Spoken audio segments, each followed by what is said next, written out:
शेतकऱ्याच्या पोरांनो, निराश होऊ नका. येणारं युग आपलंच आहे, विश्वास ठेवा. तुमची बलस्थानं ओळखा.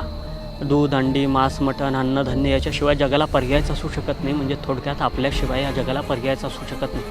कुणी कितीही जागीरदार असला तरी नोटा दळून खाऊ शकत नाही किंवा डाटा मळून त्याची भाकरी बनवू शकत नाही. येणारा काळ आपलाच येणार आहे, फक्त थोडी तग धरा. कसल्याही परिस्थितीत जगा. जास्तीत जास्त चारा पिकं घेण्याचा प्रयत्न करा. शेळी, मेंढी, बकऱ्या काय पाळायचं त्या पाळा. गोठा तयार करा. खत निर्माण करा. रासायनिक शेती थोडीशी टाळा. शेतीवरती ध्यान द्या. गटागटानं एकत्र या. 50 लोक शेतकरी एकत्र या. गटशेती निर्माण करा. वाहतुकीसाठी ट्रक घ्या, टेम्पो घ्या. काय खरेदी करायचं करा. बाहेर विदेशात तुमचा माल पोहोचा.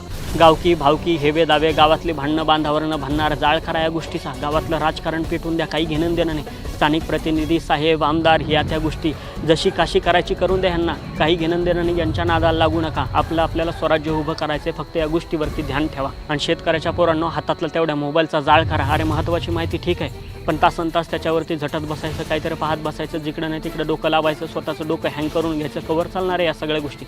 महत्त्वाच्या माहितीपुरता मोबाईल ठीक आहे, परंतु त्या मोबाईलच्या जगातनं थोडंसं बाहेर निघा. शेती व्यवसाय प्रचंड मोठा आहे. जगाला आपल्याशिवाय पर्याय नाही. जेवढं कष्ट करता येईल, राबता येईल, उच्च विचार ठेवता येईल तेवढे ठेवा. अरे एक मर्सिडीजवाला सुद्धा तुमच्या भाजी आणि भाकरीशिवाय जगू शकत नाही.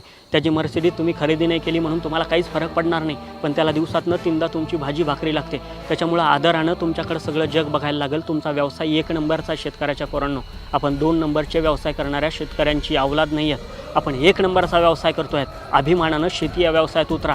जागे व्हा आणि खऱ्या अर्थानं प्रगतीच्या दिशेनं पहिलं पाऊल आजच टाका. खिंडार पडू दे, अंधार सरू दे, उजेड पडू दे तुझा. नशिबचा बर काढीत मागर, फिरल मागन तुझ्या. होईल दिवस तुझा उद्याचा, होईल दिवस तुझा.